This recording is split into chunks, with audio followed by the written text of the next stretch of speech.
माननीय सदस्य श्री हनुमान बेनीवाल जी। धन्यवाद सभापति महोदय।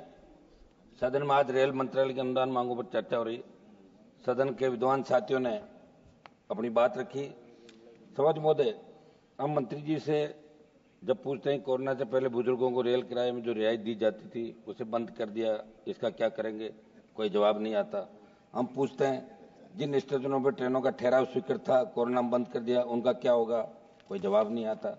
हम पूछते हैं मंत्री जी से कि जिन स्थानों के मध्य नई रेलवे लाइनों है तो सर्वे की स्वीकृति हुई, वहां क्या हुआ?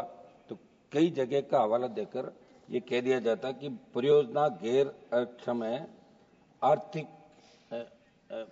फायदा नहीं है, तो अक्षम है, इसलिए आगे नहीं बढ़ा सकते। तो इन तमाम बातों से लगता है कि रेलवे को सेवा का जरिया खत्म करने का आप लोगों ने ठान लिया। रेल का मतलब ही सेवा है, तो सेवा के अंदर तो पैसा लगेगा देश का। इसमें मंत्री जी आप विशेष रूप से ध्यान दें तो इसका अच्छा संदेश आपकी एनडीए सरकार का जाएगा। भारी भरकम बजट अभी रेलवे को मिला 2.5 लाख करोड़ से अधिक का। रेल मंत्री जी ने कहा कि बजट में हर वर्ग को राहत दी गई। मंत्री जी ने 200 वंदे भारत ट्रेन तथा 100 अमृत भारत ट्रेन चलाने की बात कही।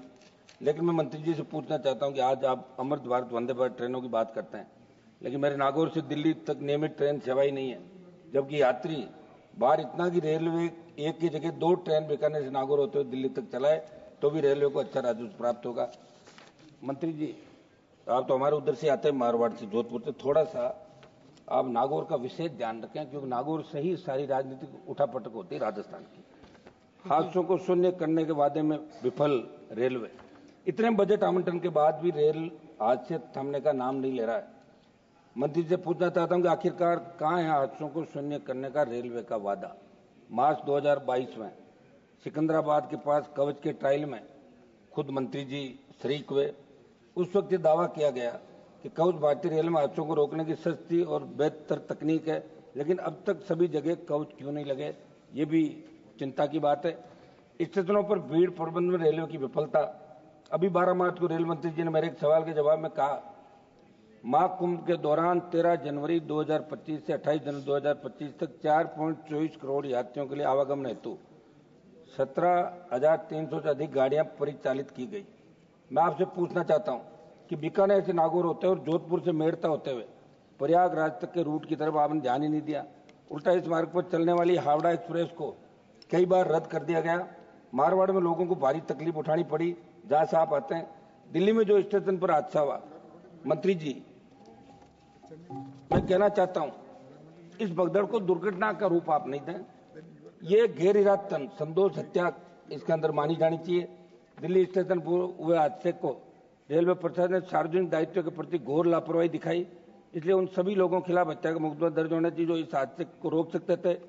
ये बात मैं इसलिए कह रहा हूं कि भीड़ का दबाव कम करने के लिए 4 अतिरिक्त ट्रेनों की व्यवस्था हादसे के बाद की। अगर वो पहले ही कर देते तो दिल्ली रेलवे स्टेशन में इस तरह हादसा नहीं होता और दर्जनों लोगों को मौत के मुंह के अंदर नहीं जाना पड़ता। मंत्री जी, ऐसा हादसा पहले भी हो चुका है। 2013 में प्रयागराज स्टेशन में ऐसा हादसा हुआ। 17 के अंदर मुंबई के एक स्टेशन हुई भगदड़ में 22 लोगों की मृत्यु हुई।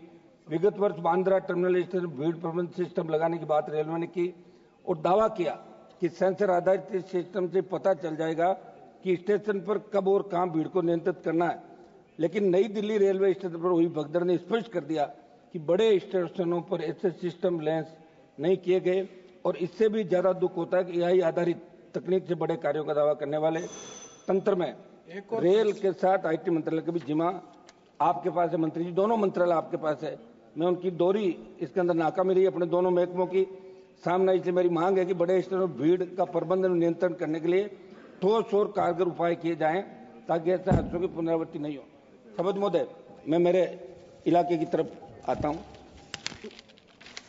स्टेशन के माल गोदाम की पट्टियों की मैं नागौर से शुरू करता हूं। मेरे वहां पे एक वाकया हुआ साहब। रेलवे स्टेशनों का जो कायाकल्प आप कर रहे हैं, रेल मंत्री जी का ध्यान मेरे नागौर जिला मुख्यालय रेलवे अमृत भारत स्टेशन योजना के अंतर्गत हो रहे कार्य की तरफ ध्यान दिलाना चाहूंगा।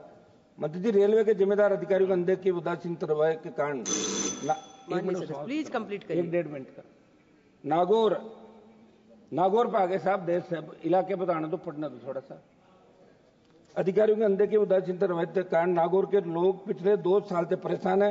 बिट्टू जी नोट करो आप, अमृत भारत स्टेशन योजना के तहत जिला मुख्यालय के रेलवे स्टेशन का कायाकल्प करने की बजाय कबाड़ा ठेकेदारों ने कर दिया। रेलवे के जोधपुर डीआरएम ने नागौर का दौरा किया, लेकिन उसका असर बिल्कुल नहीं दिखा। स्टेशन के माल गोदाम की पट्टियों की छत हटाए बिना उसके ऊपर आरसीसी की छत बनाने से खराब हुई पट्टियों की छत दीवार के साथ रेलवे स्टेशन मुख्य द्वार के आगे बन रहे पोर्च में बढ़ती अनियमितता को समाचार पत्र ने उजागर किया। मेरी मांग है कि केंद्र की एजेंसी इस मामले में जांच करें। कुछ मेरी डिमांड है, आपके अंदर रख दूं 1-2 मिनट के अंदर साहब, 1 मिनट लास्ट। नहीं कंप्लीट करिए, कंप्लीट 1 मिनट। नागौर जिले के मेड़ता रोड से नागौर होते हुए 1 मिनट में समाप्त कर रहा हूं सर, 1 मिनट के अंदर। नागौर जिले के मेड़ता रोड से नागौर होते हुए बीकानेर रेलवे लाइन के दोहरीकरण का कार्य स्वीकृत किया जाए। दिनांक 19 जुलाई 2024 को मंडल कार्यालय जोधपुर द्वारा नागौर संसदीय क्षेत्र के लाडनू, मकराना, कुचामन, सिटी, नावा, मारवाड़, मुंडवा, छोटी खाटू को अमृत भारत स्टेशन योजना में चयनित करने का प्रस्ताव रेलवे बोर्ड को भेजा। मेरी मांग है कि इन स्टेशन बड़ी खाटू को सम्मिलित करके जल्द से जल्द अमृत भारत के अंदर इसको लिया जाए। लास्ट मैं समाप्त कर रहा हूं सभापति महोदय, मेरी मांग है कि ट्रेन संख्या 22-463, 22-464 बीकानेर, नागौर, दिल्ली, सराय रोहिल्ला का संचालन नियमित करते हुए इसका नाम लोक देवता गौरक्षक वीर तेजाजी महाराज के नाम से रखा जाए। दूसरी ट्रेन संख्या 12-195, 12-196 अजमेर आगरा फोर्ट इंटरसिटी जो भरतपुर से होकर गुजरती है, इसका नाम 1 सेकंड साहब, इसका नाम अजय योधा महाराज सूरजमल जी के नाम से रखा जाए। मंत्री जी इन सब बातों का करना दो साहब। हो गया